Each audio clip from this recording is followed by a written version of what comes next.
જય માતાજી મિત્રો, ખુખાર મેલડી માતાની જો તમે ઘરના અંદર કોઈ માનતા માની હોય કે બહુચર માતાની માનતા માની હોય, ખોડિયાર માતાની માનતા માની હોય, અને હું તો કહું છું કે તમે ગોગ મહારાજનું નારિયેળ માન્યું હોય અને જો ભૂલે ચૂકે આપણે ભૂલી ગયા તો એનું શું થશે?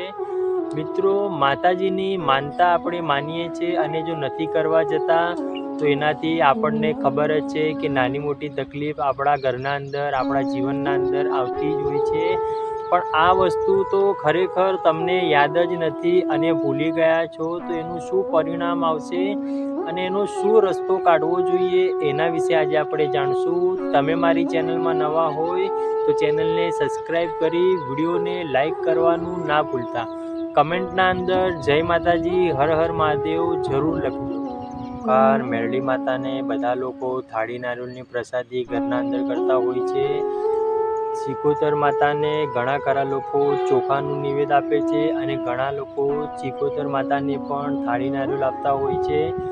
ગોગ મહારાજને નારિયેળ આપીએ છીએ. તમે અને હું જ્યારે પણ ગોગ મહારાજની માનતા માનીએ છીએ ત્યારે કામ થઈ ગયા પછી આપણે નારિયેળ માતાજીના મંદિરમાં કે આપણા ઘરના અંદર અર્પણ કરીને પછી આપણે બાધામાંથી મુક્ત થઈએ છીએ.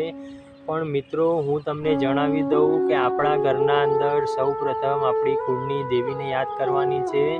તમારા ઘરના અંદર જો કુળની દેવી મહાકાળી માતા હોય અને તમારે બહુચર માતાજીનું જો થાળી નારિયેળ બાકી રહી ગયું હોય તો મિત્રો સૌ પ્રથમ મહાકાળી માતાનું થાળી નારિયેળ કરવાનું, એના પછી બીજું થાળી નારિયેળ બહુચર માતાજીનું કરવાનું અને માતાજીને એટલું જ કહેવાનું કે માતાજી, મેં તને ભલે પેડા માન્યા હોય, મેં તને ખાલી ચૂંદડી માની હોય કે મેં તને ખાલી અગરબત્તી માની હોય, પણ મને આજે યાદ નથી તો ભૂલચૂક મારી માફ કરજે અને આટલું રાખીને, મોટું મન રાખીને મારા ઉપર દયા કરજે.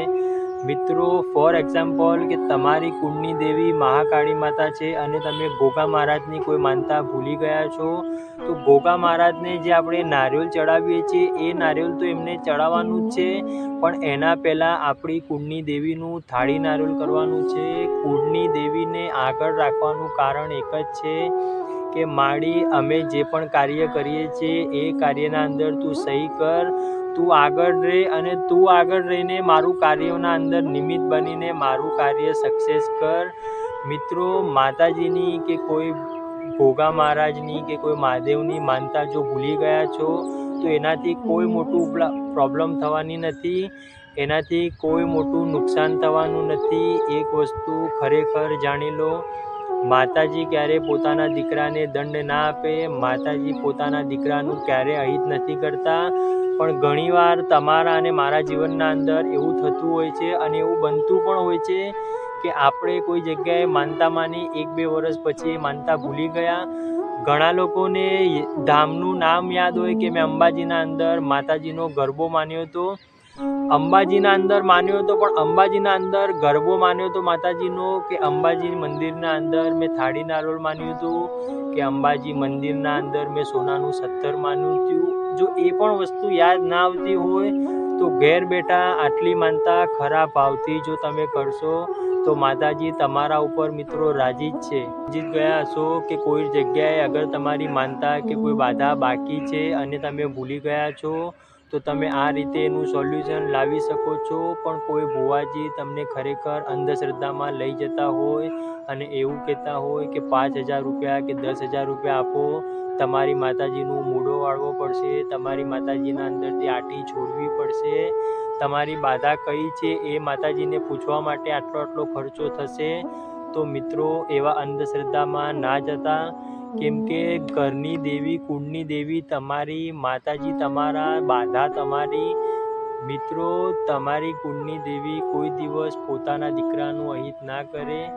માતાજી ક્યારે કોઈને મારતા નથી, કર્મ આધીન જ ફળ મળે છે. જો તમારું કર્મ એવું હશે તો એ લેખ તમારા 100% લખાશે અને સારા લેખ ત્યારે જ લખાય જ્યારે આપણે સારું કર્મ કર્યું હોય, જ્યારે આપણું કર્મ પોગળી ગયું હોય. મિત્રો, જેવી રીતે પાપનો ગળો ભરાય છે એવી રીતે પુણ્યનો પણ ગળો ભરાય છે. પાપનો ગળો ભરવા માટે આપણે કોઈ પણ શક્તિની જરૂર નથી પડતી, પણ પુણ્યનો ગળો ભરવા માટે આપણે દિવસ રાત માતાજીની ભક્તિભાવ કરવી